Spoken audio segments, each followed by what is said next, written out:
Order, please. The honourable member for Argyll. Thank you very much. I stand on a point of order. Yesterday, during question period, the Minister of Economic and Rural Development and Tourism referenced a rating from the CFIB regarding tax competitiveness. He referred to the rating as the facts. The minister failed to table the document in question, and I've been unable to find it, even after checking with the CFIB's website. Fact is, CFIB said that Nova Scotia has a serious tax problem. They call Nova Scotia's tax facts shameful, just about as far away as you can get from an A rating that the minister boasted about yesterday. This sort of padding of the government's resume is unfortunate. I will ask the minister to correct the record and tell the House that the rating he referred to yesterday from the CFIB does not exist. I recognize the Honourable Deputy Government House Leader. Mr. Speaker, I would like to question whether that's a point of order or not, but I'm sure you will make a very appropriate ruling on that. So, Mr. Speaker, we leave that in your very capable hands. Well, I'll take it under advisement and look at it and see if there's anything that was quoted from in that question. And if it's something that's quoted from here, we have to table that information. So if it's a quote, we'll look for getting that information tabled, and I will take it under consideration and report back to the House. Presenting and reading petitions. Presenting reports of committees, the Honourable Minister of Justice. Thank you, Mr. Speaker. As the Chairman of the Committee on Law Amendments, I am directed to report that the committee has met and considered the following bill. Bill number 147. The committee recommends this bill to the favourable consideration of the House with certain amendments. And as well, Mr. Speaker, as the chair of that same committee, I am directed to report that the committee has met and considered the following bills. Bill number 94, Bill number 144. The committee recommends these bills to the favourable consideration of the House without amendments. The report is tabled. Order that these bills be referred to the Committee of Whole House on Bills. Tabling reports, regulations, and other papers. Government notices of motion.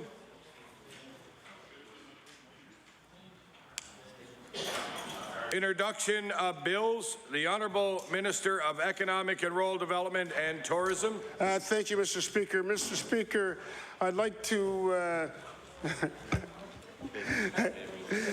I beg leave.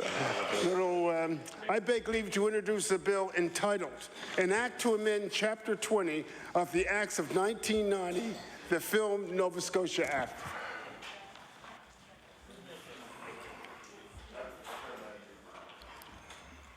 The Honourable Minister for Economic and Rural Development and Tourism begs leave to introduce a bill entitled An Act to Amend Chapter 20 of the Acts of 1990, the Film Nova Scotia Act.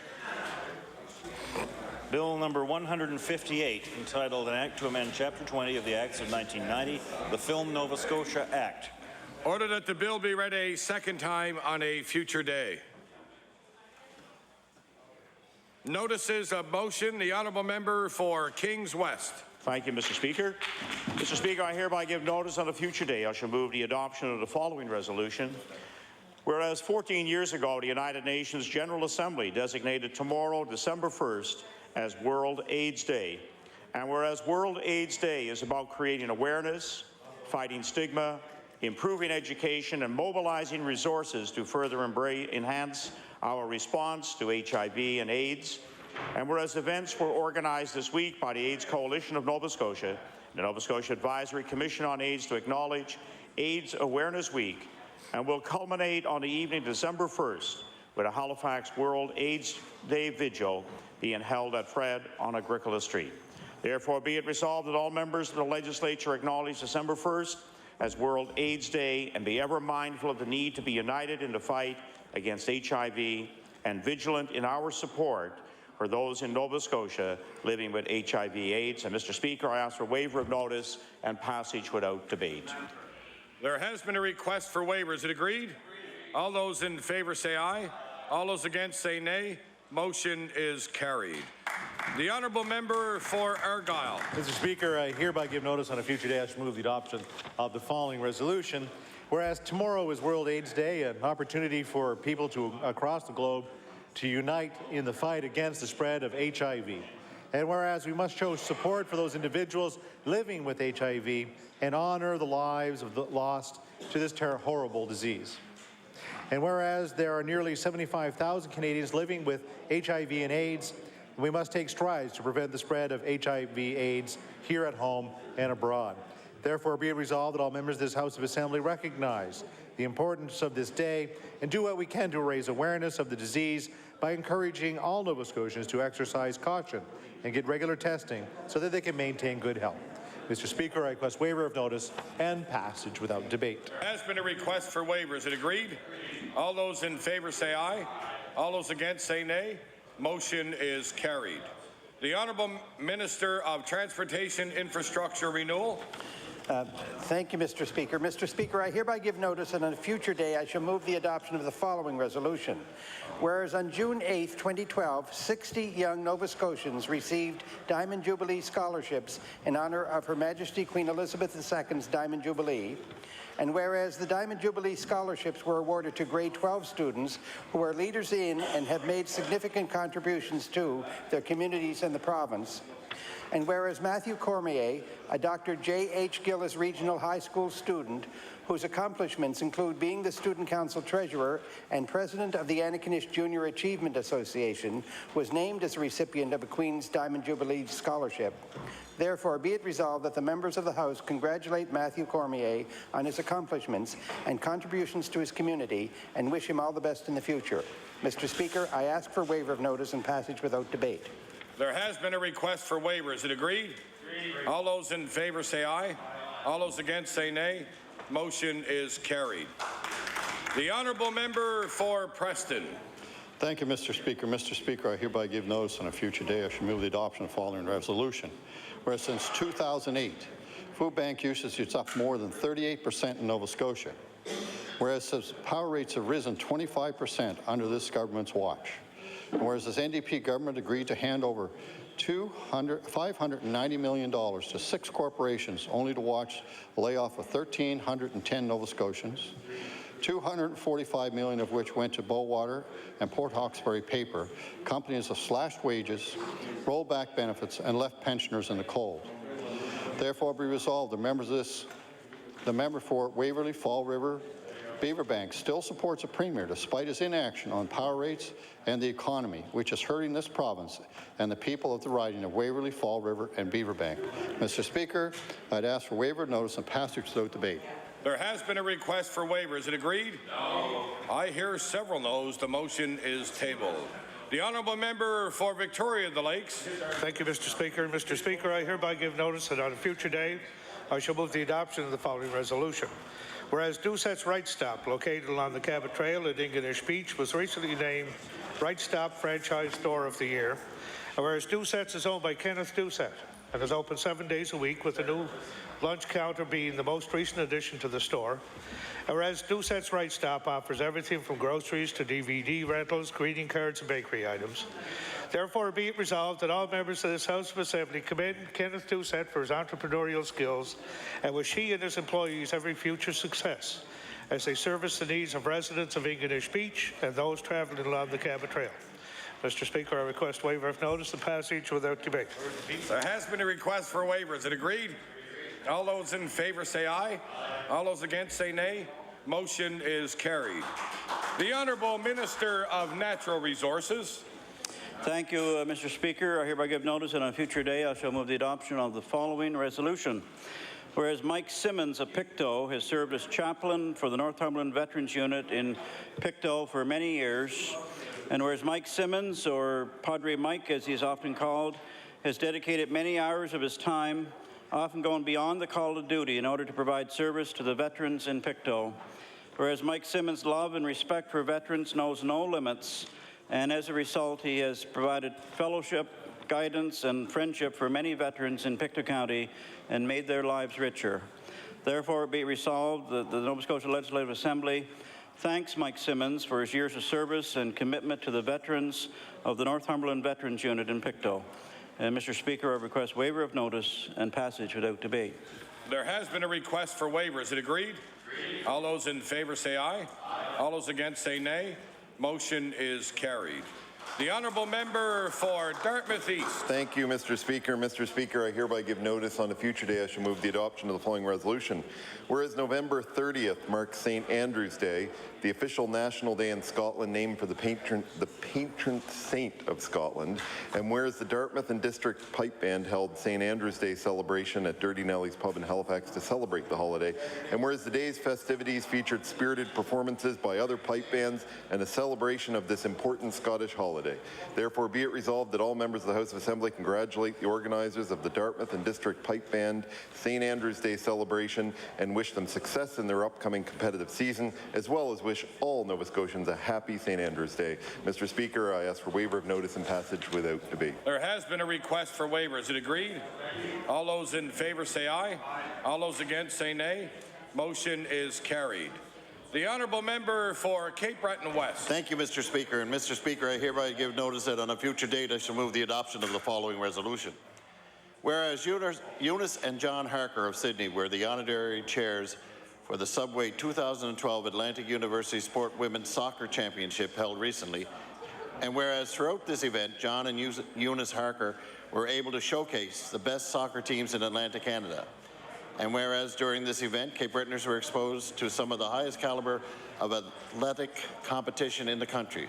Therefore, be resolved that all members of this House of Assembly congratulate John and Eunice Harker for being the honorary chairs for the Subway 2012 Atlantic University Sport Women's Soccer Championship and thank them for all their dedication that they have shown. And Mr. Speaker, I would request waiver of notice and passage without debate. There has been a request for waiver. Is it agreed? All those in favour say aye. All those against say nay.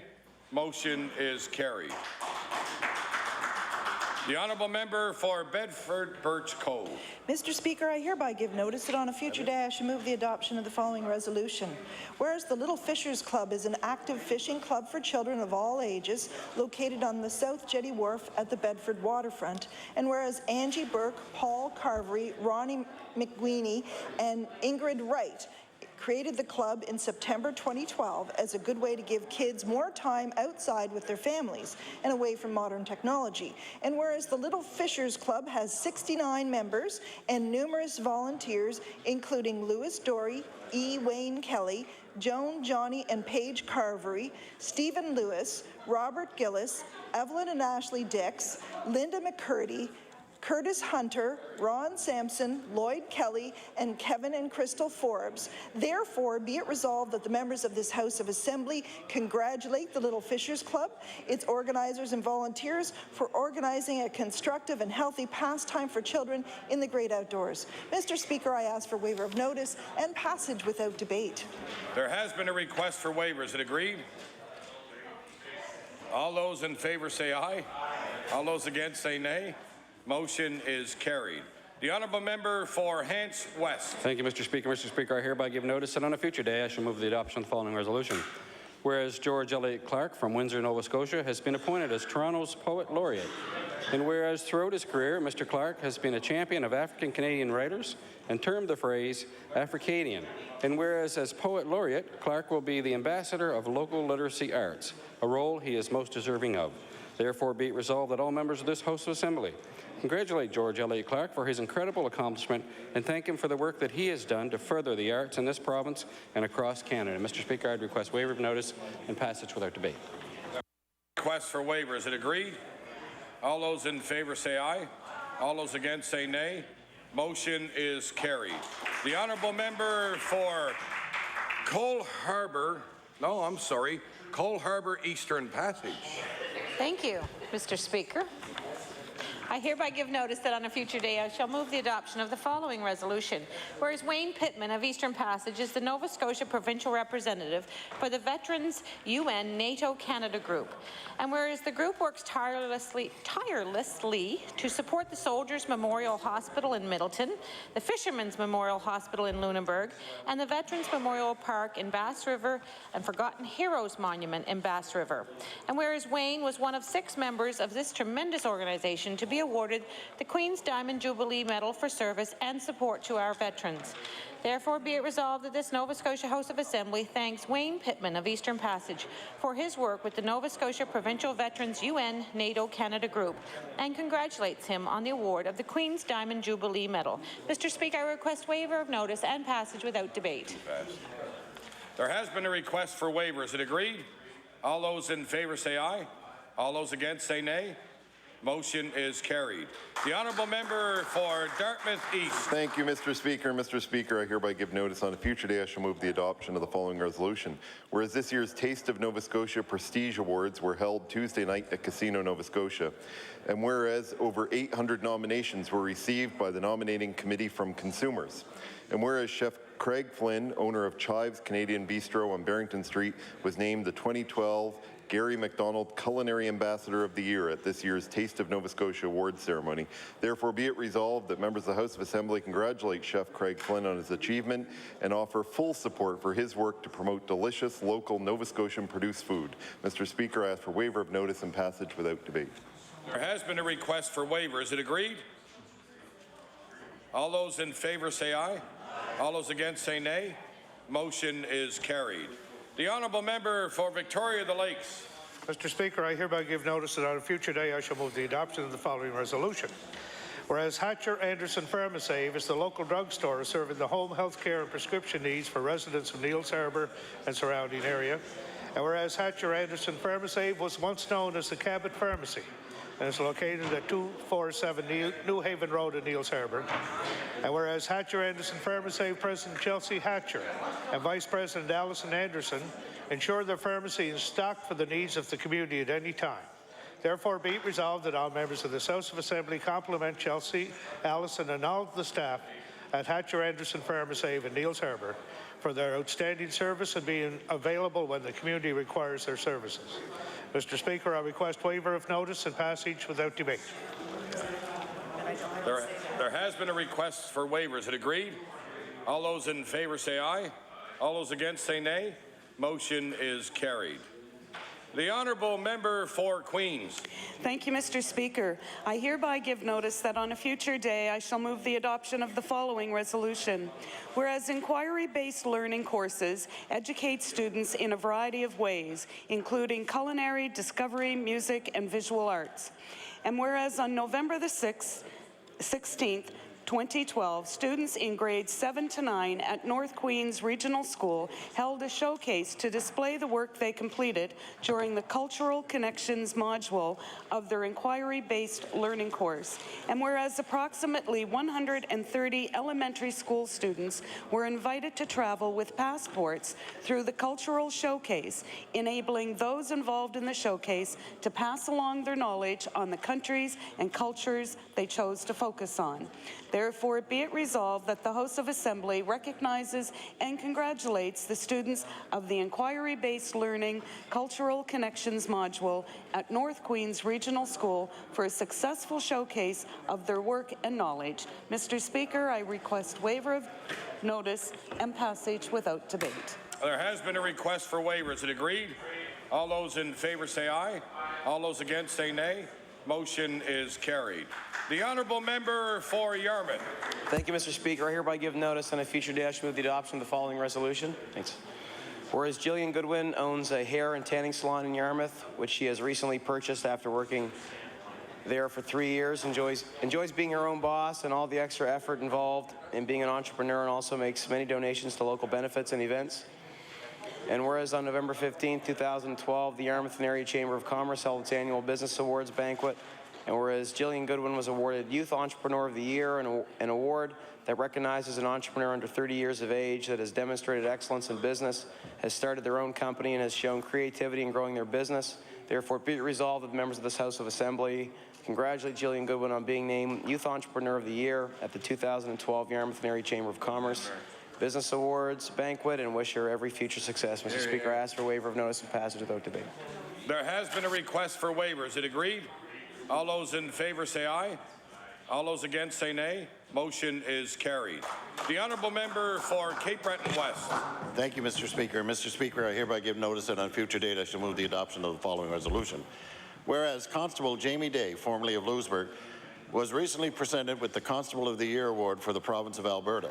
And whereas Constable Day is the son of Norman and Lillian Day of Louisbourg and resides in Grand Prairie, Alberta with his wife, Mandy, and his daughters. And whereas Constable Jamie Day's commitment to serve and protect his community is to be commended. Therefore be resolved, therefore be resolved that all members of this House of Assembly congratulate Constable Jamie Day on being named Alberta's Constable of the Year and wish him continued success in his career. And Mr. Speaker, I'd ask for waiver of notice and passage without debate. There has been a request for waiver. Is it agreed? All those in favour say aye. All those against say nay. Motion is carried. The honourable member for Kings North. Thank you, Mr. Speaker. I hereby give notice that on a future day I shall move the adoption of the following resolution. Whereas Conservator Kelly Barassa has been volunteering his services to the Kings County Museum in Kentville after graduating last year with a diploma in conservation of historical objects from the University of Lincoln, England, and whereas Mr. Barassa uses a personal blog to teach museum goers and other interested amateur conservationists about conservation and methods and the importance of conservation, and whereas by volunteering his skills via this blog, Kelly Barassa offers valuable assistance not only to the Kings County Museum, but to other museums that don't have access to a trained conservator. Therefore, be it resolved that all members of this House express their appreciation to Kelly Barassa for sharing his expertise in the conservation of historical objects and for adding through his work to the archaeological knowledge of Nova Scotia. Mr. Speaker, I ask for waiver of notice and passage without debate. There has been a request for waiver. Is it agreed? All those in favour say aye. All those against say nay. Motion is carried. The honourable member for Halifax Clayton Park. Mr. Speaker, I hereby give notice that on a future day I shall move the adoption of the following resolution. Whereas the Duke of Edinburgh Award, founded by His Royal Highness Prince Philip, the Duke of Edinburgh, was introduced to Canada in 1963 and is currently present in more than 120 countries. And whereas the award encourages young people to become active and engaged citizens in the area of community services and challenges them to develop personal skills and learn what it means to exemplify leadership. And whereas Jonathan Ferguson, a grade 10 student at Halifax West High School, successfully completed the rigorous requirements and received the Bronze Duke of Edinburgh Award at a ceremony on November 27, 2012. Therefore, be it resolved that the members of this House of Assembly congratulate Jonathan Ferguson on receiving this prestigious award and offer best wishes for continued success as a leader in our community. Mr. Speaker, I ask for waiver of notice and passage without debate. There has been a request for waiver. Is it agreed? Agreed. All those in favor say aye. Aye. All those against say nay. Motion is carried. The honourable member for Yarmouth. Thank you, Mr. Speaker. I hereby give notice that on a future day I shall move the adoption of the following resolution. Whereas Andrew Cameron is in the construction development business in the Yarmouth area, building apartments for mature adults, thank you, seeking to downsize or simplify their lifestyles, and is actively involved in the Junior Achievement Program. And whereas on November 15, 2012, the Yarmouth and Area Chamber of Commerce held its annual Business Awards banquet.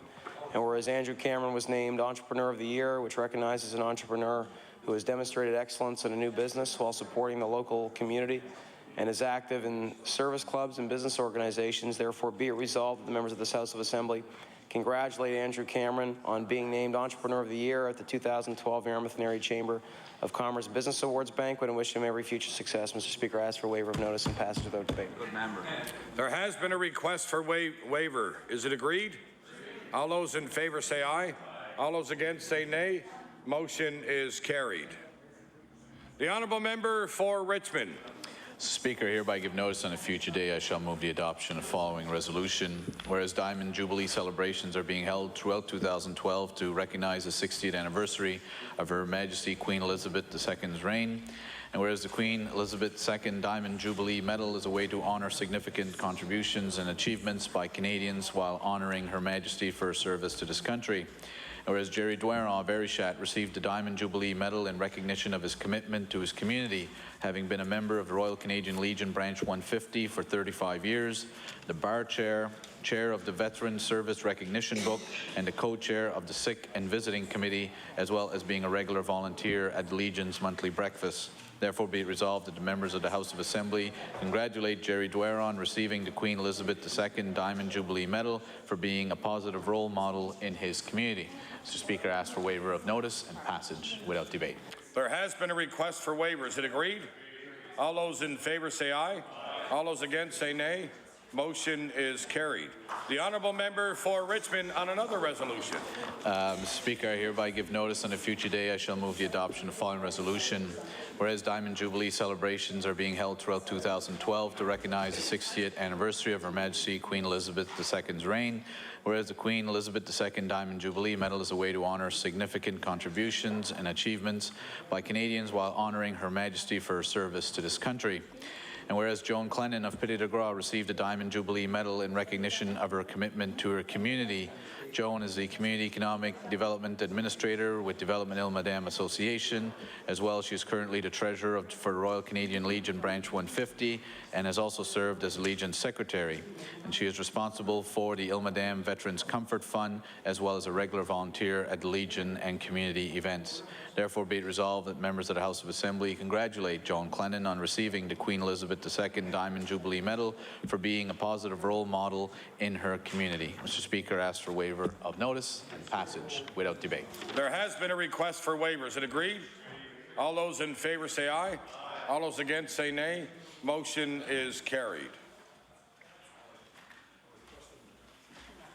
Orders of the day, government business. I will now recognize the Honourable Deputy Government House Leader. Thank you, Mr. Speaker. Mr. Speaker, please call public bills for second reading. Public bills for second reading. Sorry, Mr. Speaker. Bill number 155, the Richmond New Page Port Hawkesbury Tax Agreement Act. Bill number 155, the Richmond New Page Port Hawkesbury Tax Agreement Act. I will now recognize the Honourable Minister of Service, Nova Scotia Municipal Relations. Thank you, Mr. Speaker. I move that Bill 155 be now read a second time. Mr. Speaker, it's my pleasure to begin debate on Bill 155, amendments to the Richmond Store ENSO Taxation Act. Mr. Speaker, we are bringing forward amendments to the Richmond Store ENSO Taxation Act at the request of the municipality. This legislation was first introduced in 2006 under the previous owners of the paper mill in Port Hawkesbury. And as you know, Mr. Speaker, the previous owner of the mill, New Page, went into receivership in 2011, and as part of that process, a new owner has come forward and reopened the super-calendared portion of the mill.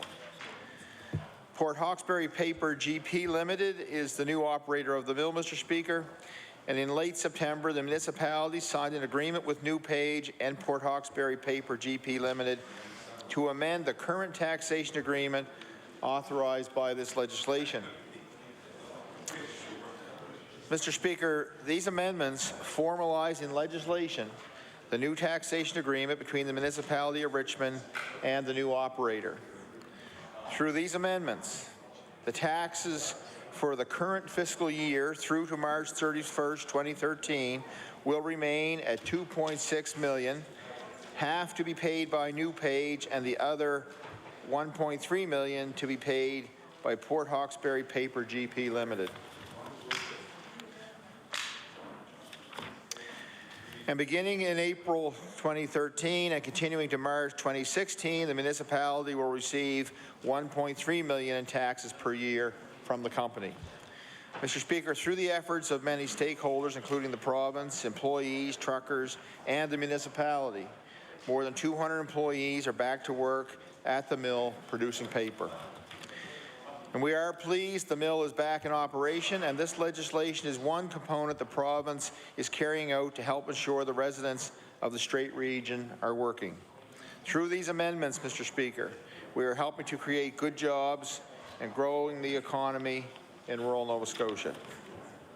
So with those comments, Mr. Speaker, I look forward to colleagues across the way, members of the House, adding to this debate, and I'll take my place. The Honourable Member for Richmond. Mr. Speaker, it's with mixed feelings that I rise in my place as the MLA for Richmond to speak on Bill number 155, the Richmond New Page Port Hawkesbury Tax Agreement Act. Speaker, as a resident of Richmond County and having had the privilege of representing the area for 14 years now, I have to say that the mill itself has always been an essential part of our economy, yet with previous governments and even with this one, it seems to still be a bit of confusion that regardless of the name of the mill, it is in Richmond County. Taxes being paid by the mill are paid to Richmond County.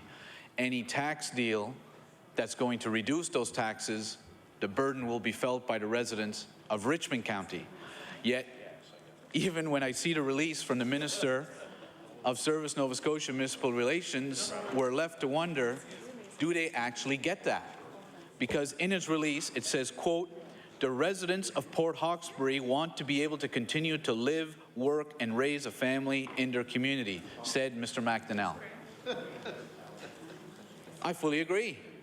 I know that the residents of Port Hawkesbury want to be able to continue to live there. I know the residents of Guysborough and Inverness, Richmond, Cape Breton West, Cape Breton County, Victoria County, and other places. They want that as well. But even in the release, the government doesn't even acknowledge that it's the residents of Richmond County that are making the sacrifice here by accepting to pay lower property taxes. Maybe it was just someone in Communications Nova Scotia that made a mistake, but I would certainly hope that the minister understands. The burden of this tax agreement that's being brought into legislation here will be borne by the residents of Richmond County, the ratepayers of Richmond County, not residents from the neighboring communities. So, Mr. Speaker, I want to take a few minutes to go back a bit in history as to what brought us here. Mr. Speaker, back in 2006, the previous owner of the pulp mill, Stora Enso, in light of skyrocketing power rates at that time, in light of challenges being faced, approached the municipality of Richmond to say, is there any means by which we can make a deal on the property taxes that we are paying? Mr. Speaker, the municipality sat down in good faith, showed leadership, I would argue, at that time, and said, what can we do to assist while at the same time protecting the ratepayers of Richmond County? At that time, in 2006, the assessment for the mill and all of its assets was $3.2 million. That's $3.2 million that was being paid into the coffers of the municipality of Richmond to provide services for the residents of our county. After negotiations with Stora Enso, the municipality reached an agreement, and I was asked, as the member for Richmond, to bring forward a private member's bill that would have allowed an amendment to the Municipal Government Act in light of this new agreement. And what was that agreement? Well, the agreement was that rather than paying the assessed value of $3.2 million, Stora Enso would be permitted to pay $2.5 million, a difference of $747,150 for that tax year. Mr. Speaker, for a small rural municipality, that is a significant decrease in its revenues. Yet the county showed good faith and wanted to see that mill succeed. In the agreement itself, there was an escalator clause into how much Stora Enso would have to pay. And so as the years went on, it increased from 2.5 up to what they'd have to pay to 2.6, which is what the case was when New Page took over from Stora Enso and when Stern Group made its offer through Pacific West Commercial Corporation to purchase the assets. So that year, for this tax year, it was scheduled to be 2.6. Now, Mr. Speaker, needless to say, I've heard the Premier argue before that if nothing had been done, no taxes would have been paid. Clearly, this is an issue where it's caused a great deal of anxiety in Richmond County because I believe the municipality has already shown that we have the oldest population per capita of anywhere in Nova Scotia right in Richmond County. The result of that is that the revenues that are coming to the municipality continue to dwindle, and needless to say, the pulp mill was a major element of the tax revenues for the municipality of Richmond. So at $2.6 million, it was still a difference of $273,000 of what the assessed value was of the assets. So the owners were still receiving a generous tax break from what the assessed value was. Mr. Speaker, the discussions that took place following the New Page going into creditor protection and the attempts to sell the mill were not easy ones. They weren't easy for anyone. And I recognize that the province played a significant role in those discussions, but I want to say again on the record that when the company New Page went into creditor protection, I stated very publicly here in this House and outside of this House that I was more than prepared, and I'm sure the same would go for the member for Inverness, the member for Guysborough-Sheet Harbour, and then the member for Antigonish, to work directly with government to try to find a solution, to be able to be part of the discussions, because at the end of the day, our constituents were asking us what was the situation. And I found it very unfortunate that in an attempt, a good faith attempt, to work together in a time of crisis, the government shut the door on any efforts to include the members for the Strait area. And while it's unfortunate for myself as an opposition member and the member for Inverness as an opposition member, I found it even more unfortunate that the member for Guysborough-Sheet Harbour and the then MLA for Antigonish were as well kept in the dark by the government. Because when we met with one of the pension groups, all four of us, and questions were asked specifically, I made it clear I couldn't answer because the government didn't allow us to be part of discussions, and it became very evident from the answers from the member for Antigonish and the member for Guysborough Sheet Harbour that as government members, they had no answers either. So obviously they were not part of these discussions that took place. So that was most unfortunate because it was a very challenging time for the workers, for their families, and for our entire community that continued to look to us for answers, and we had absolutely none to give because the government chose to go at it alone. When this same government announced the deal for Bowater, prior to announcing that deal, the Premier called together the leader of our party, the leader of the official opposition, and the leader of the Progressive Conservative Caucus, and provided a briefing on what the deal would be to Bowater prior to its announcement. No such thing happened for this deal. There was no briefing, there was no efforts to invite the leader of the official opposition or the leader of the Progressive Conservative Party to be able to ask questions, to get some of the finer details. The government went at it alone, and which left to much of the confusion.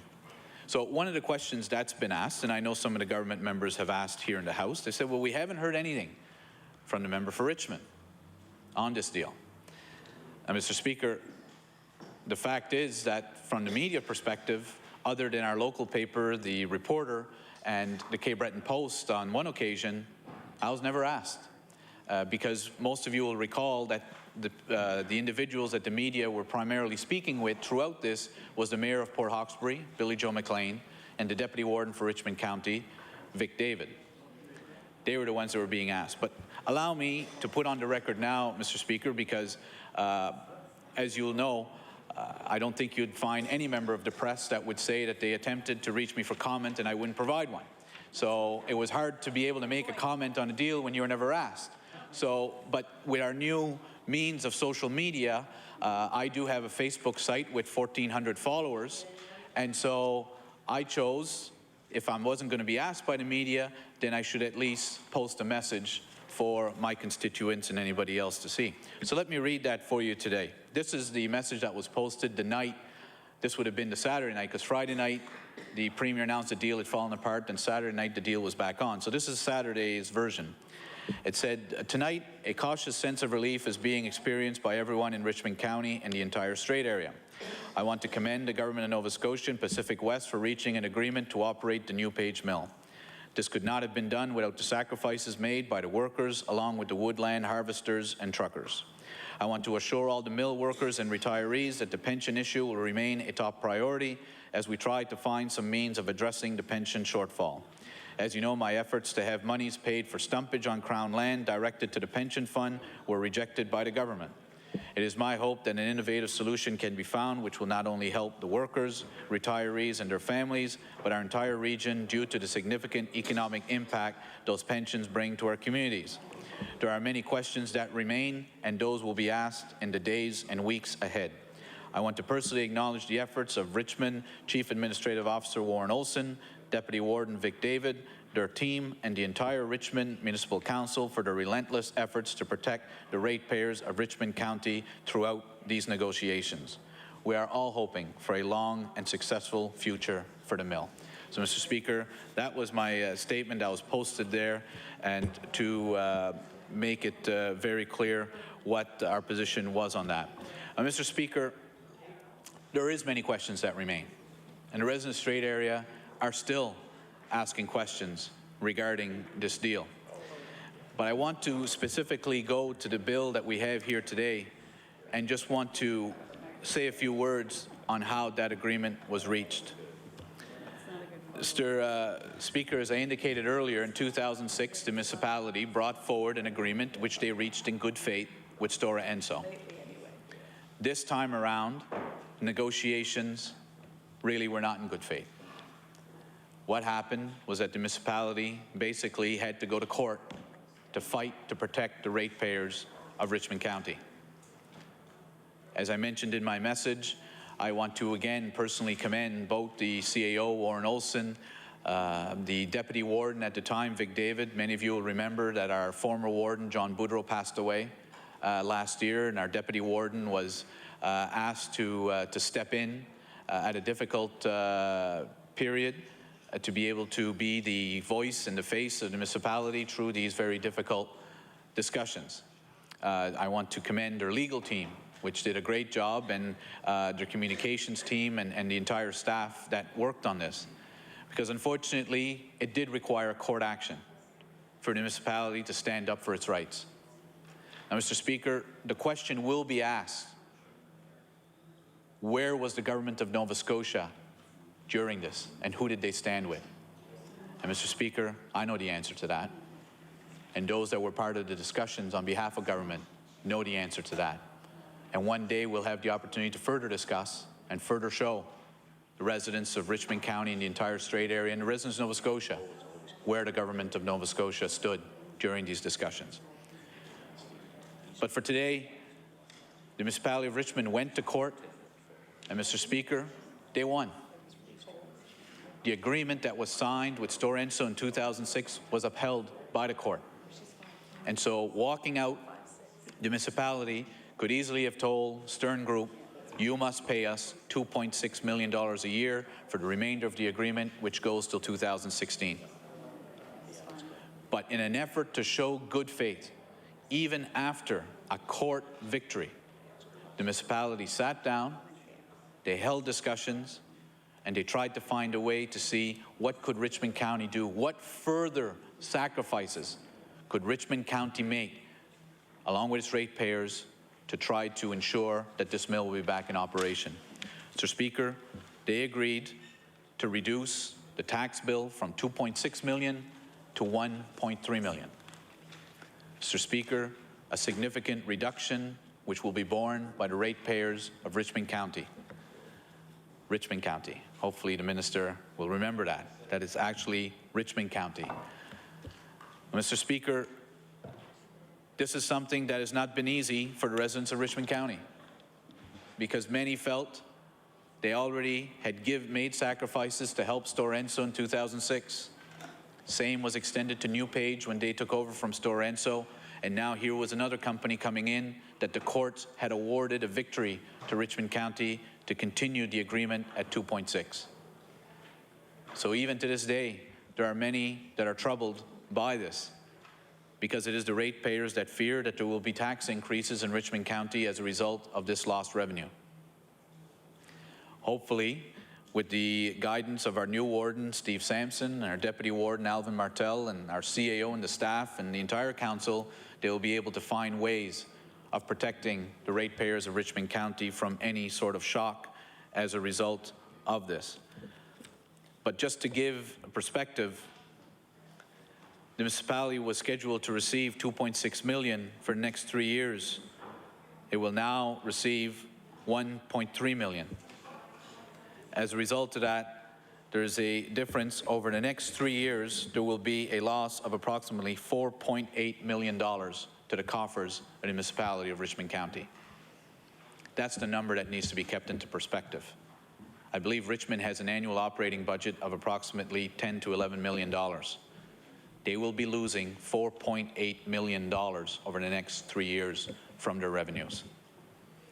So, Mr. Speaker, for anyone to question the commitment of the residents of Richmond County at trying to make this mill a success, those numbers make it very clear that the residents of Richmond have shown leadership to their municipal council and have shown tremendous sacrifice at surrendering these types of revenues, especially at a time, Mr. Speaker, let's be honest, residents were hearing of government giving monies over $100 million, and yet the residents of Richmond would be surrendering $4.8 million going forward for the next 3 years. And Mr. Speaker, that is the agreement that the municipality entered into. Again, they could have easily relied on their court victory to say no, but instead they agreed to this. But it raises significant issues, and I believe Mayor Billy Joe McLean, the former president of the Union of Nova Scotia Municipalities, asked the question, are we now going into the future when companies wish to either buy assets in Nova Scotia or relocate to Nova Scotia, that property taxes are up as part of the bargain? that those can be negotiated by the province to try to either lure businesses here. And if that's the case, there should be an open debate about that, as to whether that is going to be the case. Because that is certainly what the feeling was here, because Richmond didn't stand alone. Mr. Speaker, I'm very proud to say that the Municipal Action Committee that came together included Richmond, Inverness, Victoria, Guysborough County, Mulgrave, Port Hawkesbury, Antigonish County, Antigonish Town, all stood together and supported the municipality of Richmond. And certainly I want to say, as the MLA for Richmond, my sincerest thanks to those municipal leaders. I believe all of them are still there. Other than a couple, I know Herb Delory has taken his retirement, and Marnie Simmons did not reoffer in Mulgrave, but I believe the rest are all still there. And I certainly want to commend them for, as municipal leaders in the Strait region, for standing behind Richmond County. Because they too were asking the same question of, will they be asked to surrender part of their municipal property taxes because of deals negotiated by the province of Nova Scotia. So hopefully the minister may be able to address that when he closes debate on this, because if it is going to be something that we do in the future, we should have an open discussion, because again, the minister will be reminded that it was this government that extended a exemption for the Imperial Oil Refinery in Dartmouth that are not paying what they should be paying in property taxes to Halifax Regional Municipality. So it was negotiated by the province, but the impact is on Halifax Regional Municipality's revenues. So that's another example of where it's been done. So this is not the first time this has happened. But if it's going to continue, there should certainly be an open discussion about that. One of the other issues, Mr. Speaker, regarding this deal that I know was raised was that the Stern Group was given an exemption from paying Efficiency Nova Scotia taxes like everyone else pays.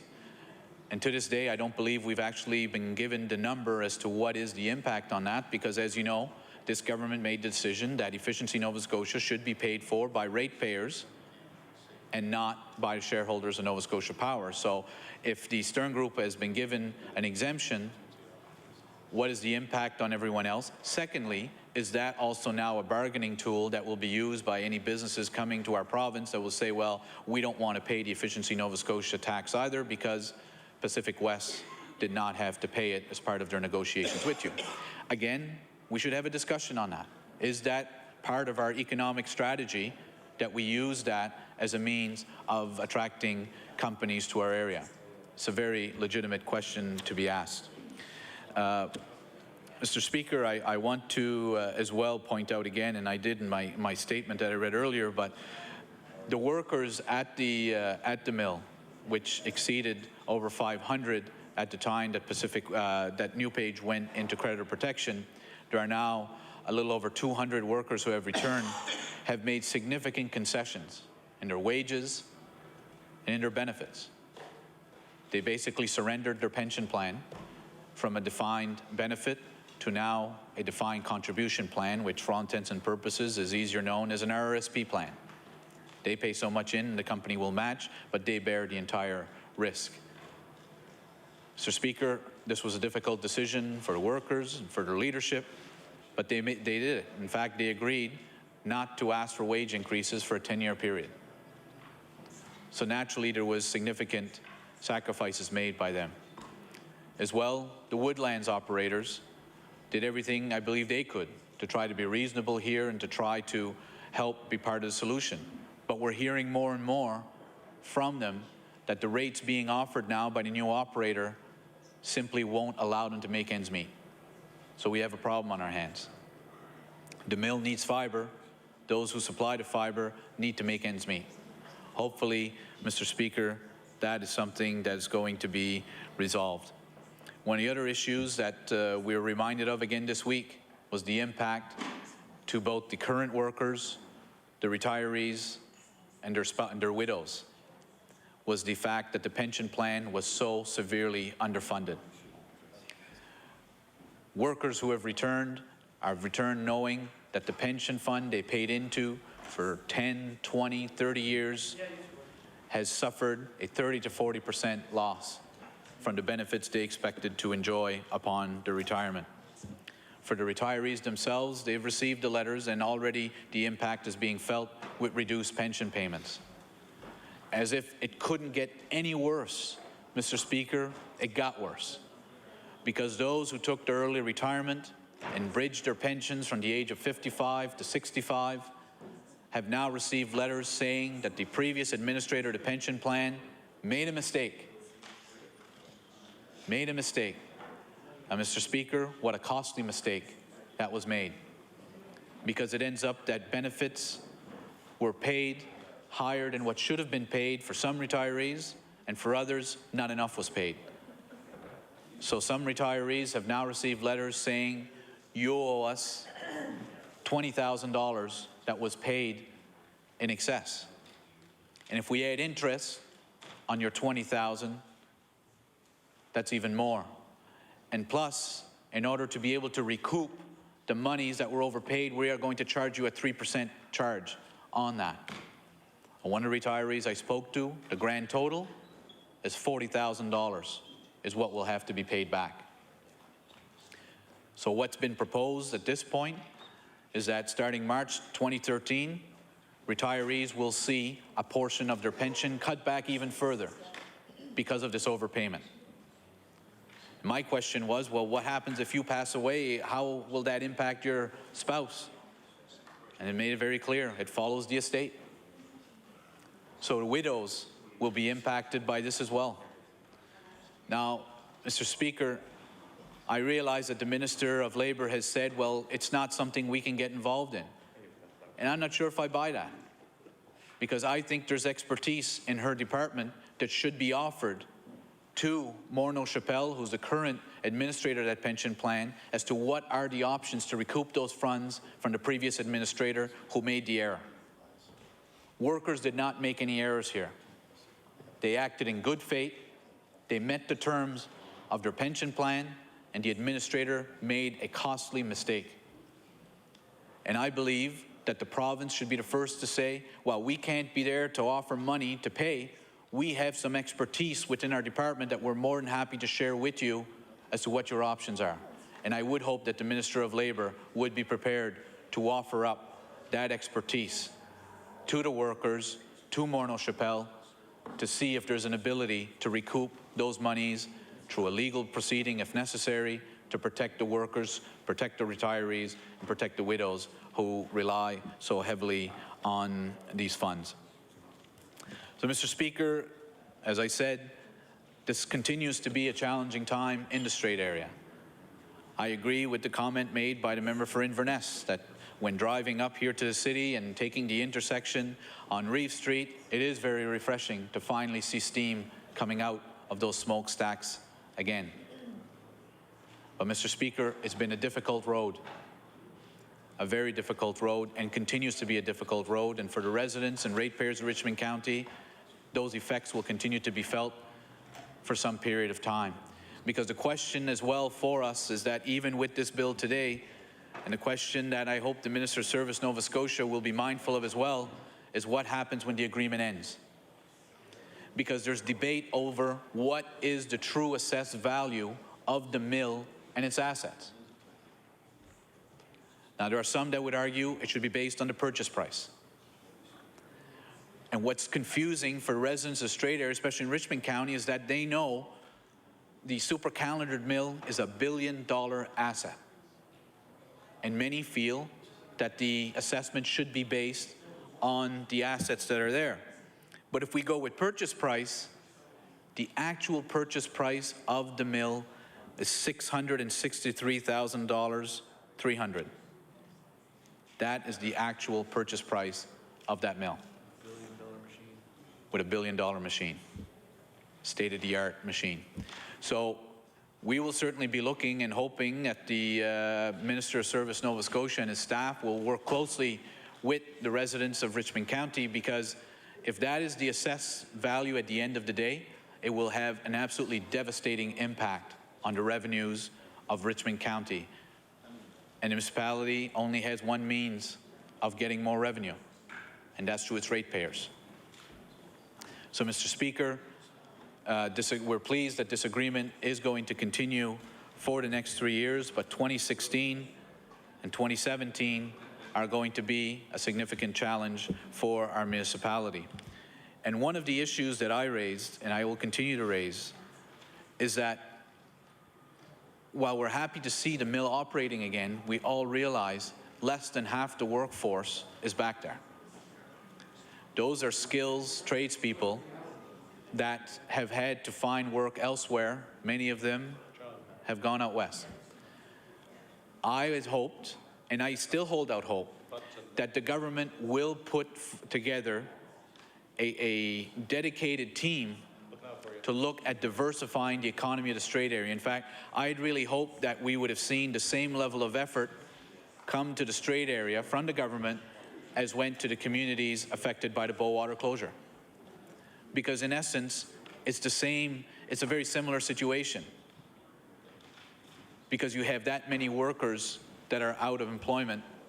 And as well, the reality has hit us again that we can't simply rely on one single employer to be the backbone of our economy in the Strait area. Not only for Richmond County, but for the entire Strait area. There needs to be a means of diversifying our economy, of finding opportunities for our existing businesses to grow, for new, small and medium businesses to move in. And Mr. Speaker, as I think has been said in this House before and has been written, the Strait area, and certainly Richmond, especially in the Point Upper Industrial Park and across the bay, have gone through such a roller coaster of hopes and dreams, only to be in so many cases dashed. We have heard of the mega projects coming in to the Point Upper Industrial Park. We had an oil refinery at one point in the Strait area. We had a heavy water plant in that same park. We were going to have a liquefied natural gas terminal. That didn't happen. So there has been so many big projects that have been spoken about, and unfortunately, they have not worked. So we're hoping that we'll see our economy grow one job at a time if necessary. But the Strait area is in need of help from the government through assisting with either retraining some of the workers, finding new employment opportunities, and finding ways of diversifying that economic base so that we're not solely dependent on one large employer for our taxes and for employment. And I recognize that the government announced a new panel that's going to be looking at rural economic development, and I would certainly hope that the government would ask them to have an immediate focus on the Strait area to try to identify opportunities there so that we can grow our economy, that we can keep our young people home, we can keep our skills, tradespeople working in our community as well. So with that, Mr. Speaker, I was pleased to have the opportunity for the first time since the House has sat to be able to raise these concerns. I'm pleased that the Minister has brought this legislation forward, but I certainly hope that any further press releases on this issue will recognize the sacrifices of the residents of Richmond County. Because at the end of the day, this bill itself has a direct impact on Richmond ratepayers today, and it will having that into the future. And again, I can't say enough about my municipal colleagues in Richmond County who ironically have all been returned to office with a new councillor in Petit de Gras, Rod Sampson, who replaced our late warden, John Boudreau. Every one of them has been returned, and I have no doubt, either through acclamation or through election, that the residents of Richmond County, as difficult as a process of this has been, realize the sacrifices and the leadership that were shown by our municipal leaders, that they've shown then, and that they will continue to show into the future. And I certainly look forward to continuing to work with them for many years to come. Merci, Monsieur le Président. The honourable member for Inverness. Mr. Speaker, we will be supporting this bill. We understand that it was part of the mix of incentives to attract the buyer for the new Page Mill, now called Port Hawkesbury Paper. Mr. Speaker, I want to acknowledge a couple of people. One was Victor David, the acting warden in Richmond County. Mr. David stood his ground, and he didn't give away the store. He was under a lot of pressure. We do know what would happen to the local economy had that mill not resumed operation, and what it would mean for the people of Richmond County to lose that as part of their tax base, to lose it completely. But at the same time, he did believe in standing up to try to get as much as he could for his municipality, and credit to him for doing that. Also, I just wanted to make note of the Mayor of Port Hawkesbury, Billy Joe McLean, who, while not obviously representing an adjacent municipal unit, the town of Port Hawkesbury, he was on public record saying that that the company should not be asking for too much from the municipality of the County of Richmond. And so he was publicly supportive of that adjacent municipality and their tax revenues, which were at stake during these negotiations. Mr. Speaker, there were a lot of sacrifices made for this mill. The residents of Richmond County made their sacrifice by way of allowing a reduced amount of tax to be charged to the paper mill, because that means, of course, that they would have to pay a corresponding higher amount of tax to make up for that shortfall in the years ahead. So we certainly recognize their sacrifice. We also recognize, Mr. Speaker, the sacrifice of the workers at the mill who have their wages capped for the next 10 years, and the sacrifice they've made to their future income. The wood suppliers, Mr. Speaker, I know that the mill is bringing in wood from New Brunswick right now. That is keeping the price of wood down, particularly for the private wood suppliers. They are people I represent, and it's important, Mr. Speaker, that I put that on the record here this morning to make sure the members hear about that. Because the more wood that's coming in from New Brunswick, the more supply, the price of wood goes down, and of course that affects our local suppliers. And Mr. Speaker, they too, as we all have, as every taxpayer in this province has now put money into that operation to sustain it, to try to keep it alive. We do hope that it is successful and that it will be here in 10 or 12 years' time, at which point I believe that we will achieve break even on that investment, and we will have the money that's been invested paid back by way of tax from economic activity of the mill. But it needs to be said that, Mr. Speaker, that those private wood suppliers are taxpayers too. They've supported the mill in that respect. And now it would be nice to see the mill focus on buying more wood in the province. I will say, Mr. Speaker, with economics, there's always every action you take, there's another reaction that takes place somewhere else.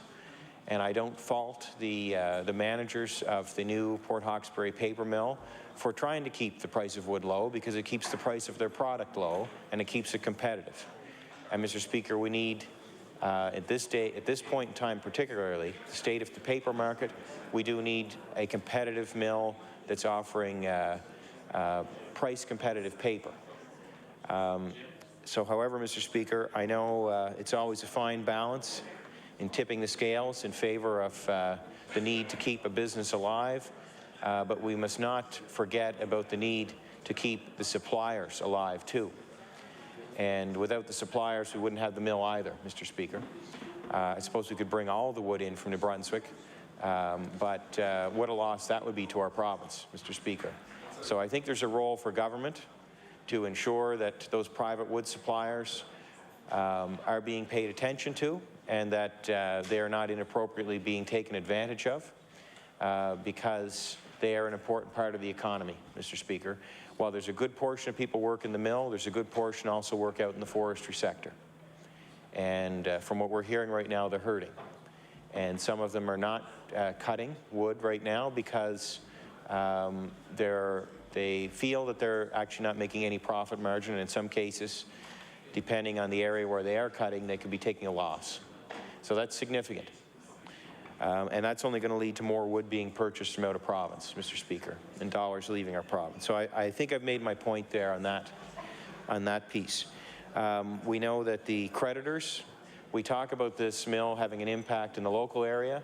I've heard people from around the province say, different parts of the province, we shouldn't have supported this mill. The government shouldn't be supporting this mill. But we must recognize that the activity extends well beyond the borders of the Strait area. We need only look at the list of suppliers, the creditors of the mill, who delivered services to the former owner, New Page, Port Hawkesbury, and didn't receive payment for those services, whether they were supplies or actual services.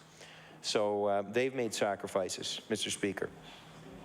I think of of course, the taxpayers of the province have made an investment, and I'll also call it a bit of a sacrifice because there is a risk to the investment. We do hope, Mr. Speaker, that the mill is around for a long time to come. It is a significant part of the economy. I always knew it was, Mr. Speaker, but once I was elected, I really began to learn how significant it is as part of the economy in that area. There's one other group that I've been advocating for, and that's the pensioners. And we had witnesses called to public accounts this week. The superintendent of pensions was here. And those pensioners have suffered.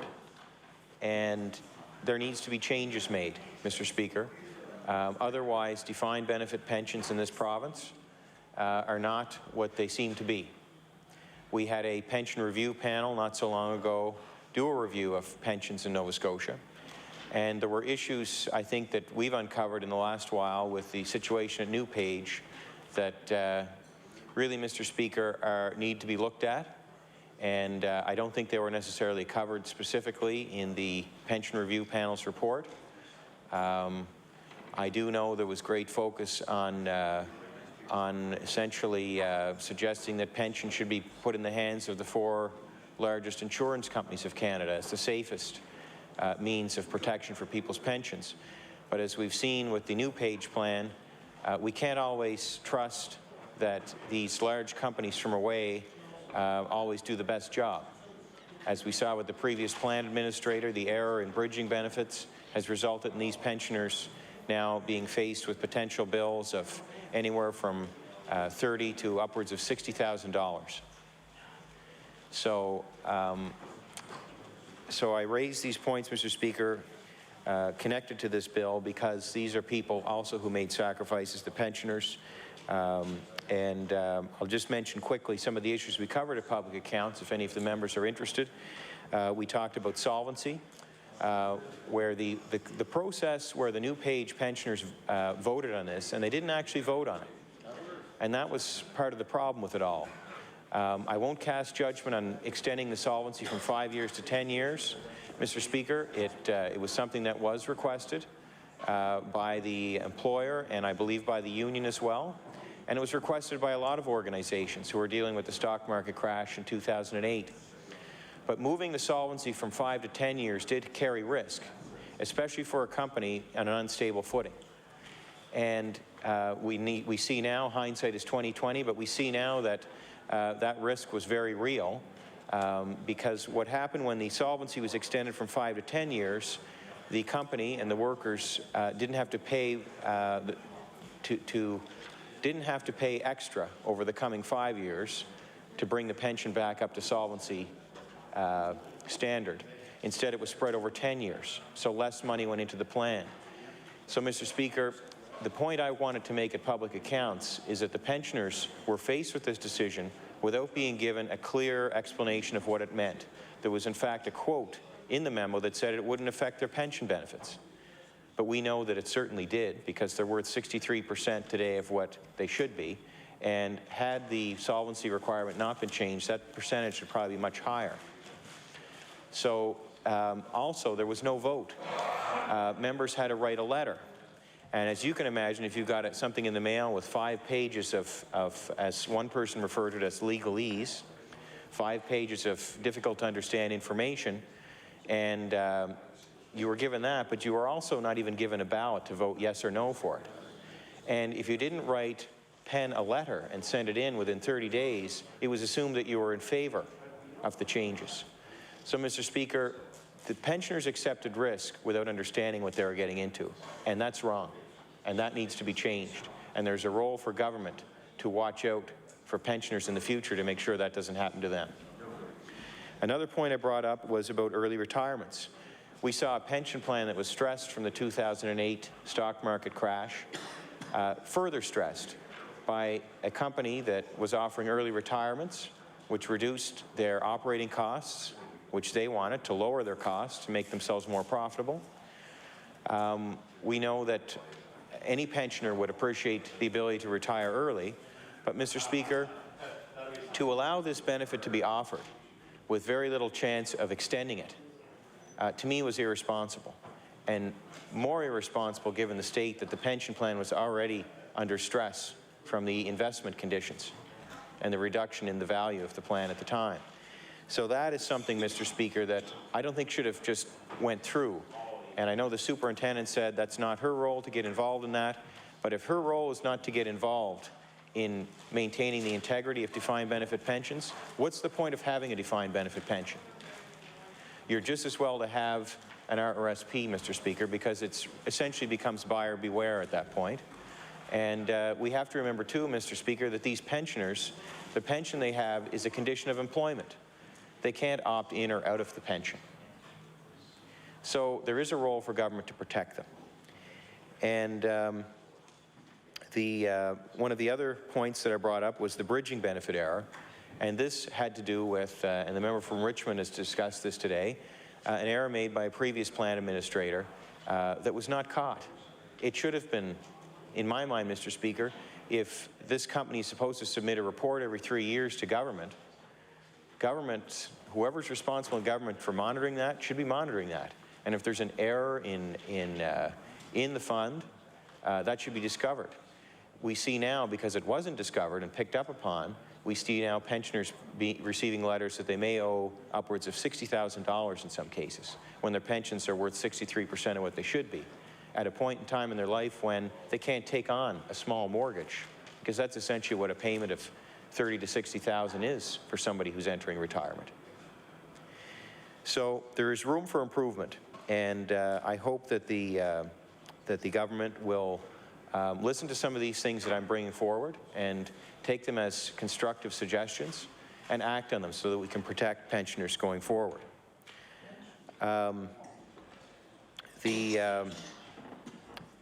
The last thing I will say, Mr. Speaker, because we've spoken quite a bit on this bill this morning, is that we will support this bill because it gives Richmond County the power, as they have requested, to extend a tax concession to Port Hawkesbury Paper. And we do hope, Mr. Speaker, that this company will be around for a long time to come. Thank you. The honourable member for Richmond on his clarification on some numbers that he had given earlier. Yeah, thank you very much, Speaker. I just wanted to clarify some of my comments earlier. The actual purchase price of the mill was $33 million. I misspoke earlier. The impact of that is that the taxes paid to Richmond by the $33 million, if we go by assessment on purchase price, will be $663,300. So the agreement is to pay 1.3. So basically, after the end of this agreement, if it goes based on sale price, that's what I was trying to tell the minister, that the sale price was $33 million. The taxes paid will be $663, which actually will be only less than half of what this bill already has given as concession. So I just want to clarify that it was my error when I spoke earlier, and hope that Hansard can reflect the accurate numbers. Good clarification. Thank you. The honourable member for Pictou East. Thank you very much, Mr. Speaker. Mr. Speaker, I was not going to speak in relationship to this bill this morning. However, I have been moved to do so by the member for Richmond and, to a lesser degree, the member for Inverness. I want to begin by saying that I certainly knew the boundaries between Inverness County, the town of Port Hawkesbury, and the municipality of Richmond long before he was born, really, or at least before he was born. In the 1960s, I lived in Port Hawkesbury. I lived on Queen Street in Port Hawkesbury, and I was the general manager of the local paper, which was the Port Hawkesbury Sun, which became the Scotia Sun. And I had the pleasure of attending a lot of council meetings in the area. I covered Richmond County, I covered Inverness County, covered Guysborough County, covered Antigonish County. And in fact, the mention was made of Billy Joe McLean. Billy Joe McLean was then a young councillor, as I was a young newspaper man. Anyhow, the situation that has spurred me to speak today was in relationship to the member for Richmond saying that he had mixed feelings about this great announcement for the Strait area. Mixed feelings. That member should be elated with what is happening. He should be elated. And furthermore, Mr. Speaker, it really, I had to almost chuckle, but it was more of a joke when that member said that he had to post. He had to do a posting to get coverage on this. As a reporter in that area, I know that the media is somewhat more aggressive than he gives credit to them for. And on every issue, that member is able to leave this chamber and get tremendous coverage. Tremendous coverage. He leaves here, he gets coverage on every issue. I, in fact, have relatives that are living in Richmond County, and when I visit them, I see the member spread throughout the newspaper there.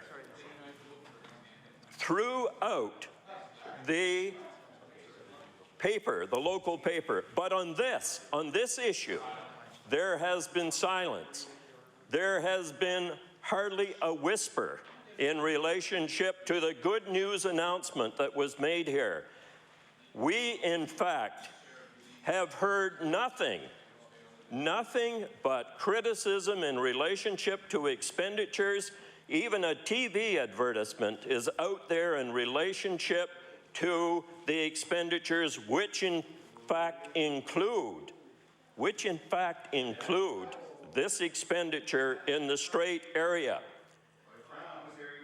The member talked about creating one job at a time. We, in fact, have saved 1,400 jobs.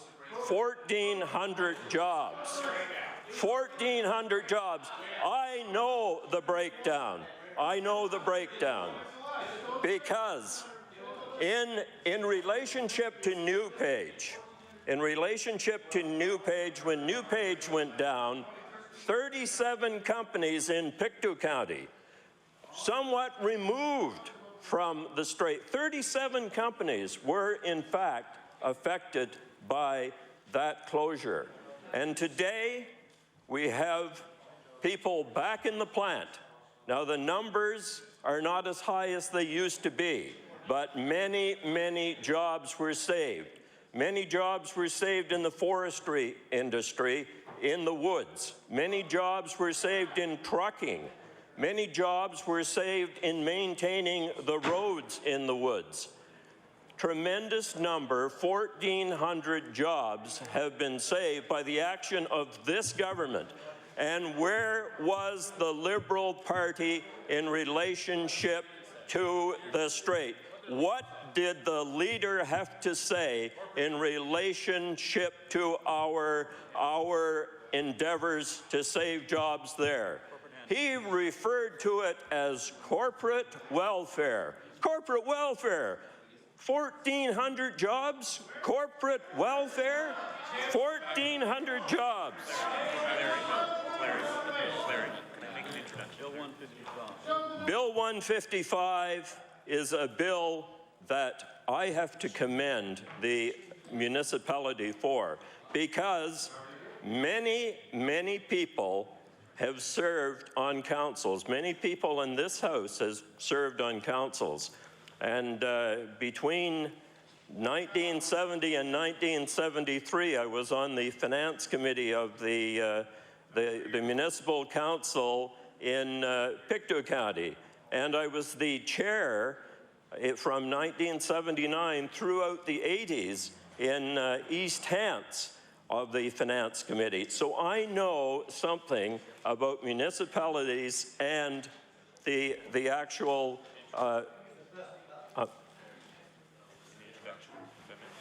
certainly, Madam Speaker. Order, please. I recognize the honourable member for Halifax Fairview on an introduction.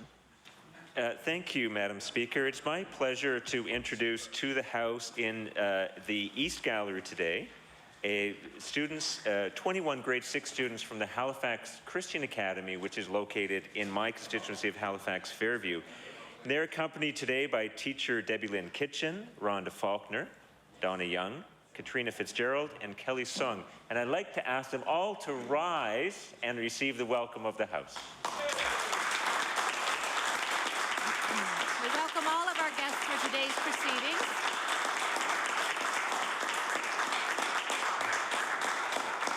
We welcome all of our guests for today's proceedings. We hope you enjoy yourselves. I recognize the honourable member for Pictou East. So, Madam Speaker, as I was saying, those of us that have served on municipal councils know the sacrifice that is being made by Richmond County. There is a great sacrifice that is being made. And we also know that the workers there, that the union there, that all of the parties came to the table and tried to do whatever could be done to save that mill. And the fact that it is a super calendar mill, the fact that it is the most modern calendar mill perhaps in the world, is really something worth saving. And that's not the message that we get day after day after day from the Liberal Party. All we hear is negativity, negativity. The chirping that goes on over there in relationship to the negativity and all of the good announcements. I mean, we're dealing with this particular bill, and we're looking at what this has done for the Strait area. But even when we announce two major companies coming to Nova Scotia in 1 week, 940 jobs. We continue to hear that negativity. We continue to hear the advertisements that are coming out against what's happening in the Strait, against what is happening throughout this province. And the Liberal Party may be interested in one job at a time, one job at a time, as the member for Richmond talked about. But we are interested in multiple jobs, and we're showing leadership.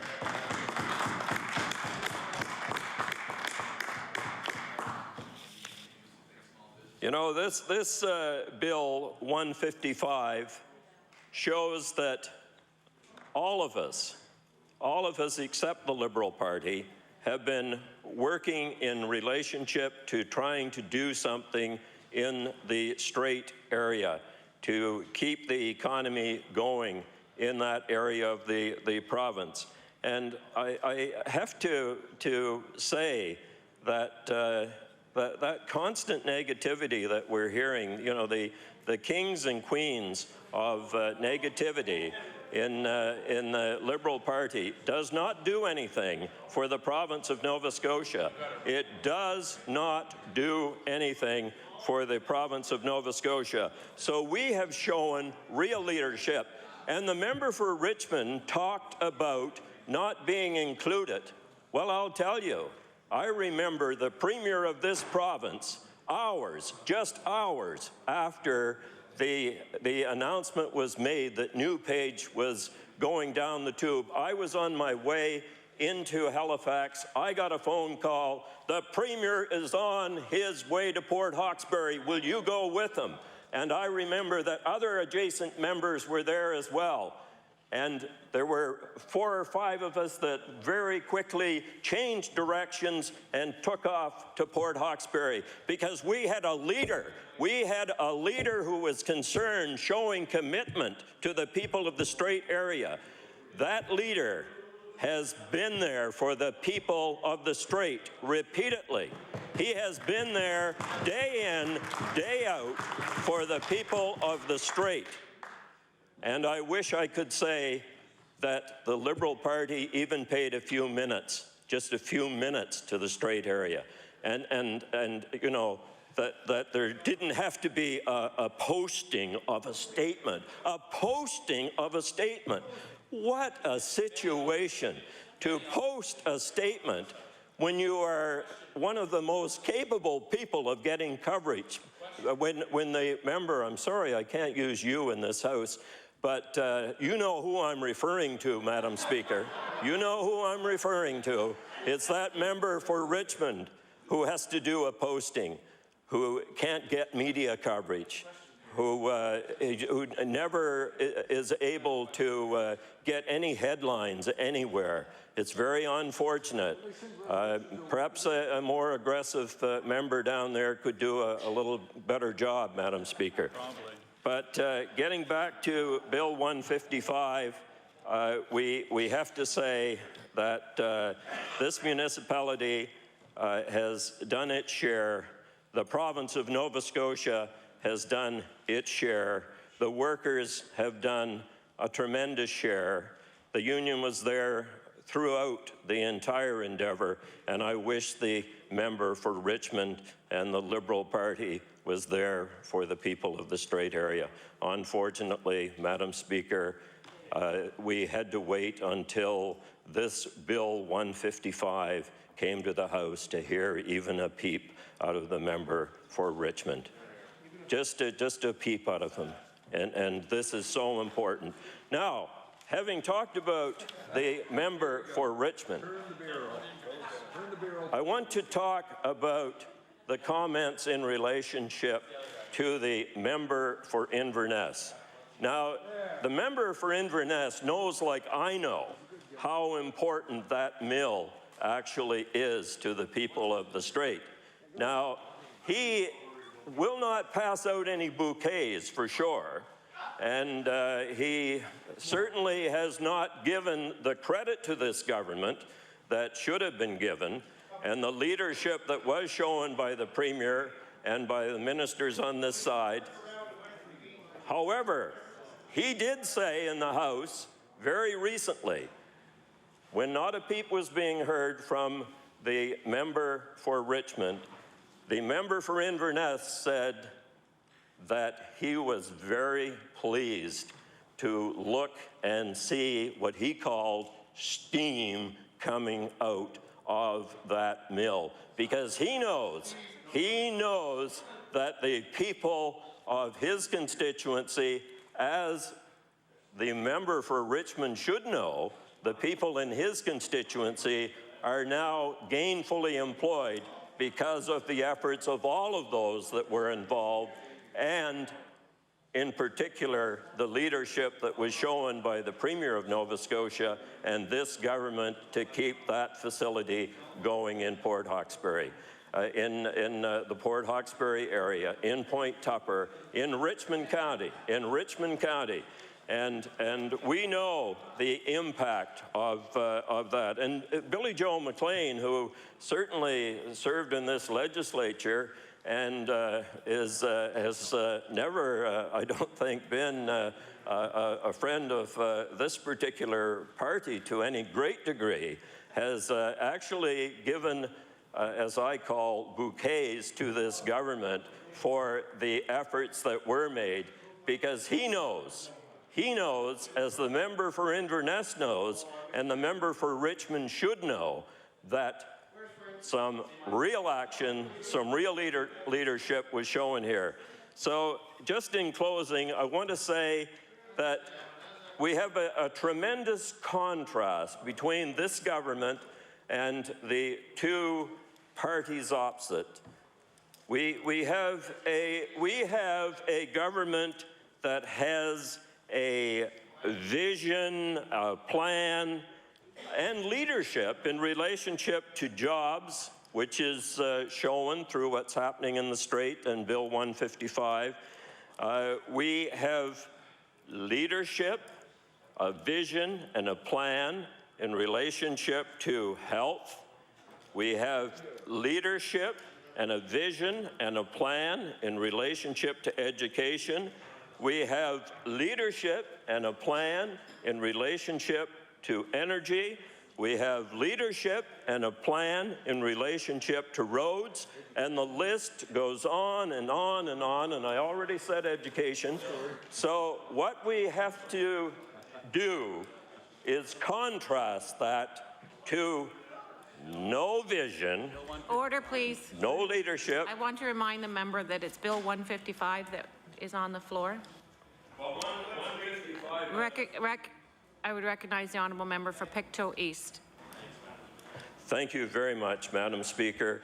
And I just want to say that Bill 155, of course, relates to a lot of those issues. It does relate to energy and jobs, and even in some degree to roads too, because we had many people, including companies from Pictou County, that were involved in the road building efforts there for the mill activity.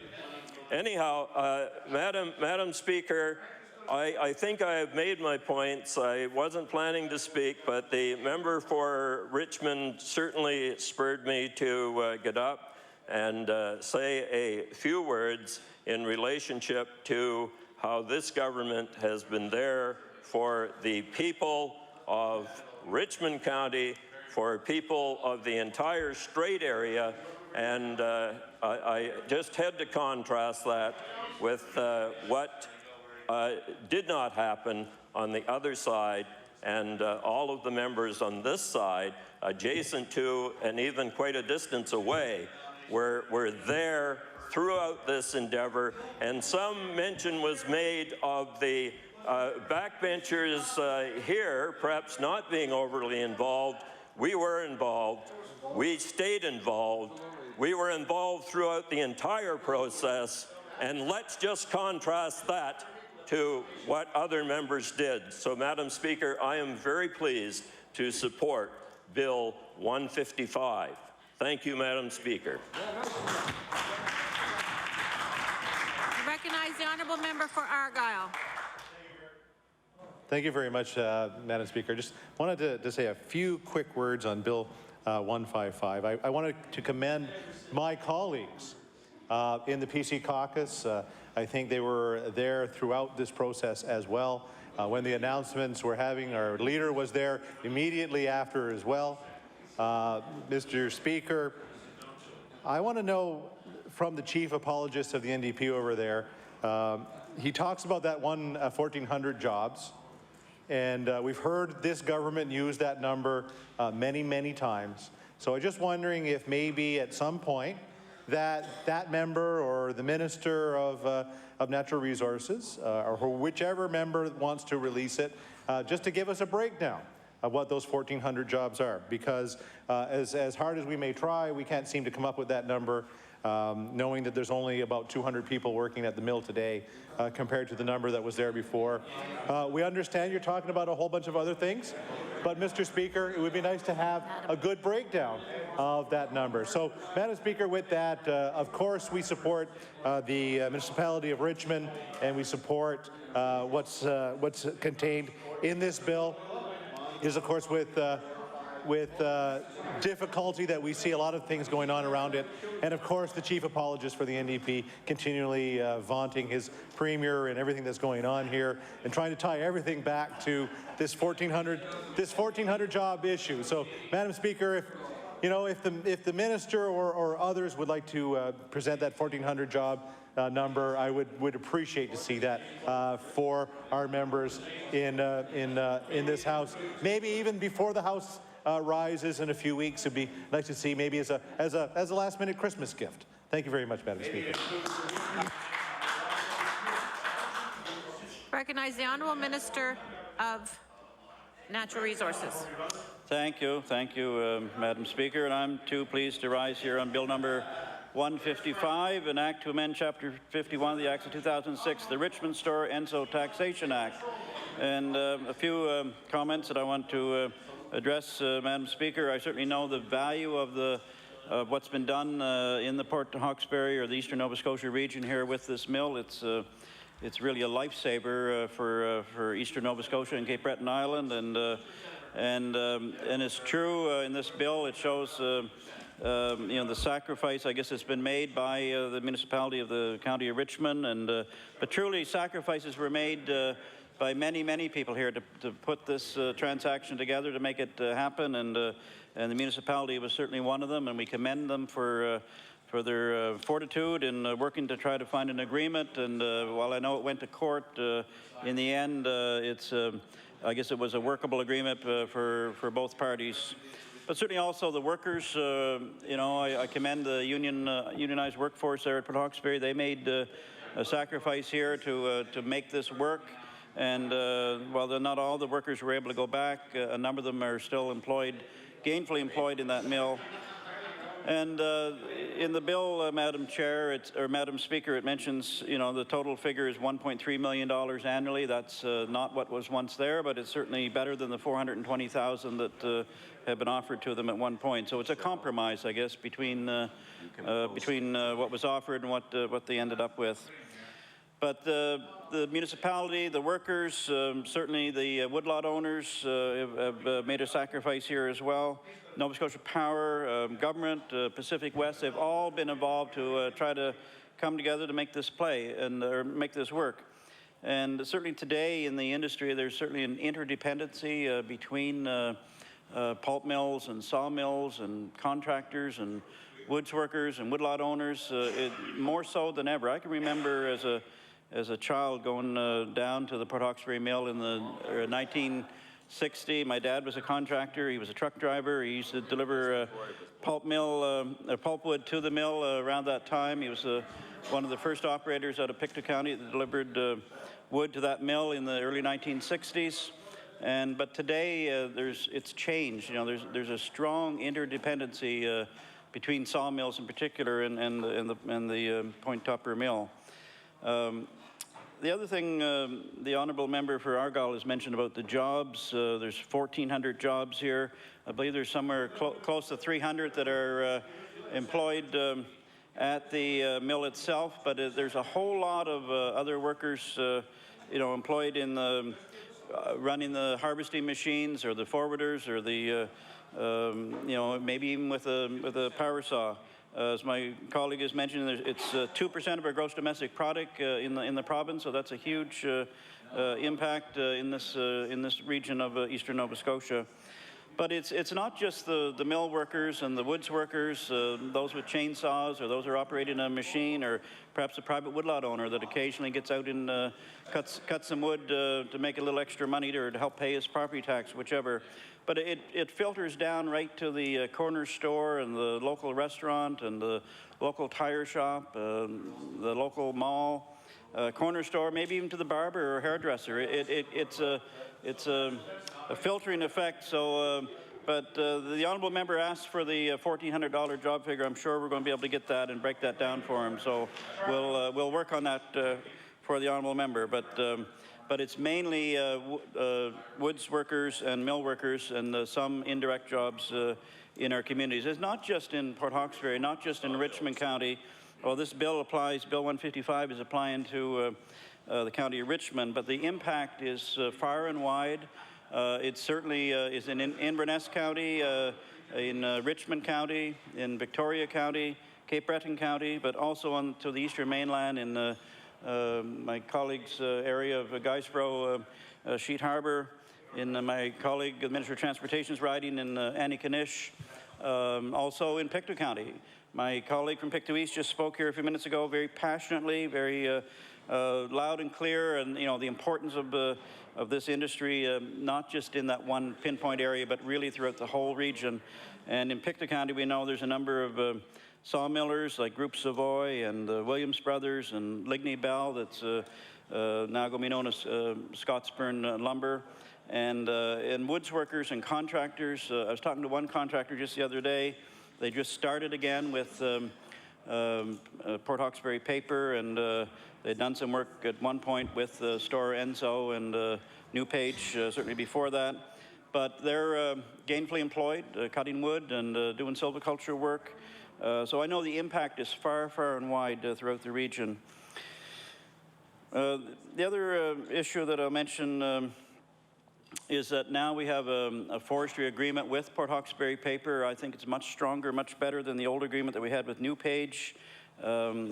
It's true the FSC certification will continue, and that's good. That's good forest management. But we as a government now have much more control over the forestry practices that are going to be taken on our Crown lands in the region. And we have a 20-year forestry utilization licensing agreement now with Port Hawkesbury Paper. It's a shorter period than what was the original 50-year agreement with Store Enzo or their predecessors, and with New Page after that. But we, as a province, now control the stumpage rates, the use of the roads, the type of forestry practices that are ongoing. Overall, there's a part of that will allow private woodlot owners to have some say in the amount of wood that's coming at them. It's been mentioned, I think, by the member for Inverness that there's been a struggle here for private woodlot owners, and we recognize that. It's a new company with many new initiatives, and supply and demand here will create a balance in time, but the price that's being paid has not necessarily been as attractive as it was once paid in the past, although I do know it's much better than what was offered right now in the province of New Brunswick or even in western Nova Scotia. It's a higher price per ton. But in time, the balance will come. Certainly, New Page or Pacific West needs these woods contractors, the same as the woods contractors need the company to. So it's an interrelationship that has to work together. And in time, the balance will be there. Nobody wants to see anybody go out of business. So the price is going to have to be sufficient that the contractors and woodlot owners will find a reason to want to go to the woods and cut some fiber, or to sustainably manage their lands. But over time, I had some initial initiatives from contractors and woodlot owners, and it's just not enough. I just can't get by. But I think since we've been in this now a couple of months, there's starting to be some balancing, I guess, and there seems to be more acceptance that there can be a way to work together and to cut fiber and make it work. As an example, I heard on CBC radio a couple of weeks ago, there was David McMillan was speaking with Don Connolly in the morning show. Some of you may have heard it. And Mr. Connolly was pressing the silviculture contractor, what do you think of what the wood supply is and what's going on? And he said, the one bright light in all of this is government. They've shown some leadership and they're setting an example. They're allowing this mill to continue to operate, and so he described it, Mr. McMillan, as a bright light. I also want to mention, Madam Speaker, that I've had a number of emails over time about the wood supply situation, and one of them was Mr. Greg Carter had emailed me several times, in some critical fashion that he felt it was, was harmful to the woods industry, the price was not sufficient, and that he had suggested some other alternatives. But recently, on November 23rd, he emailed me again, and he said this, Madam Speaker. He said, "Hi, Mr. Parker. I have emailed you a couple of times regarding the New Page situation. I must admit I was wrong, and your government was right to do the things you done to complete the sale of the mill. A job well done. Myself and the 7 people I work with are very grateful that the mill reopened." So I'll table that, Madam Speaker, and for the perusal of the House if they so wish. Thank you. So there's a number of good initiatives that are underway, and I think in time we'll see a partnership here between woodlot owners and contractors that will allow that mill to be profitable and successful for many years to come. So I think just to wrap up, Madam Speaker, I think it is a win-win situation. It's a win for the workers and their families. It's a win for the communities of Cape Breton Island and eastern Nova Scotia. It's certainly a win for the Port Hawkesbury or the region of Richmond municipality. So overall, I think it's a very positive initiative, going to create 1,400 good jobs. We have the best super calendared mill in the world, and we have something really to be proud of there to work with, and I think if we all work together, we'll have a very good jobs and a growing economy there for many, many years to come. So I'm pleased with the positives, and I just hope we can all work together to see that mill and the spin-off create good jobs for many, many years to come. Thank you, Madam Speaker. Here, here. Recognize the honourable member for Guysborough, Sheet Harbour.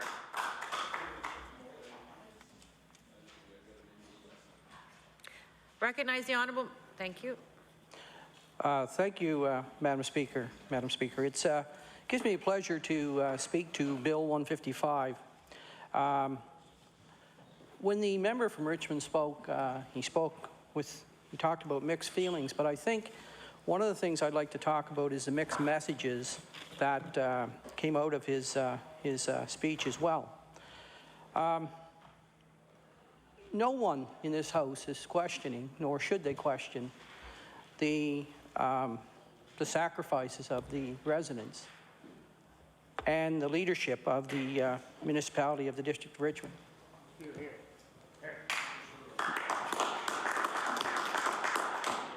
The leadership and the residents of the County of Richmond are to be sincerely congratulated on this deal. This was a deal which, as the member indicated, they had won their case in court, but they decided, the leadership and the residents, they decided that they would work with this company so as to ensure the survival of a number of good jobs in the Strait region, and in particular a number of good jobs and a tax base for the County of Richmond. Because make no mistake, if this mill had not been operational or was not operational, there would be a loss of revenue for the residents of the County of Richmond. Madam Speaker, I also want to acknowledge, as some of my colleagues have, the sacrifices that have been undertaken by a number of people in this area. Certainly the contractors, the workers, the suppliers, the union, the woodlawn owners, the truckers, just to name a few, have all sacrificed in order to see that this mill is operational and paying people and employing people and paying taxes to the County of Richmond. I also want to make a point that the Liberal Party has been characterizing this deal as a situation of corporate welfare, and I very much find that offensive because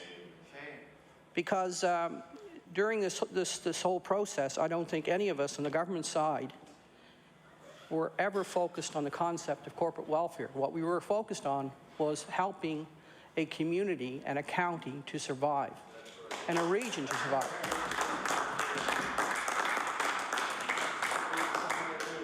No one can question, Madam Speaker, no one can question the resolution that this province, this government, and this Premier had for the people of the Strait region. No one can question that. The decisions that were made weren't easy decisions. They were difficult decisions. But the point that I want to make, and I want to make it in particular to the Liberal Party and to the member of Richmond, that this government stood on the side of the people. And that's where government should stand, on the side of people. Now, I also like to remind the member from Richmond that I had the pleasure to address the Strait Area Chamber of Commerce. And during my address I spoke a lot about the fact that this deal, the survival of this mill, was the result of a lot of cooperation. A lot of cooperation from the stakeholders that I just referred to. And during that speech, after that speech, I had the opportunity to speak to a lot of people there. And there was a good number of people who thanked me on behalf of the government and thanked our government for doing what they considered to be the right thing for the people of the region. And much of my speech talked about the fact that it's important for us as a province to start working together, to grow the economy, and above all, to diversify the Strait region, because no longer should we or can we depend upon single industry towns or communities in this province. That's a mistake of the past, and that is not a mistake that this government is going to continue. We want to diversify, we will diversify, and we'll move in that direction.